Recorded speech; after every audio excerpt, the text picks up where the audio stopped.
Welcome po sa ating weather update ngayong April 26, 2025.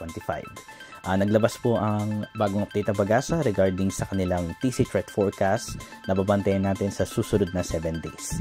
Ginawan po natin siya ng graphic at nasa tropical weather outlook po ito ngayong araw na ating weather update. Kaninang alas 2 ng hapon, April 25, itong ginawang weather outlook. So, ibig sabihin, nakikita ninyo yung color yellow. Dito sa cloud formation, inaasahan natin within or between the areas of Eastern Visayas and Eastern Mindanao. Ibig sabihin, itong 25% yung binabantayan ng LPA o kung may panibagong LPA na mabuo, may 25% chance na maaaring ito ay maging ganap na bagyo. Sa ngayon, low pa rin.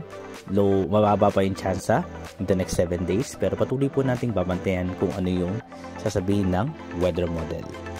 Sa pinapakita na scenario ng dalawang weather model, GFS at ECMWF, makikita ninyo yung pagkakaiba ng kanilang readings.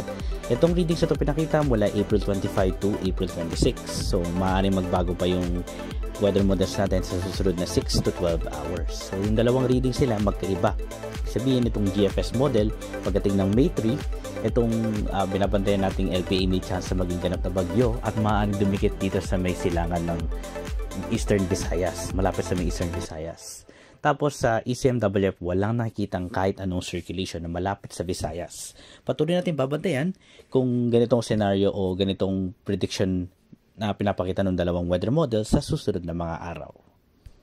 Ito naman ang ating forecasted maximum heat index para sa araw na ito, April 26, 2025. Pinakamataas na heat index na inaasahan natin sa Science City of Muñoz, umabot ito ng 45 degrees Celsius.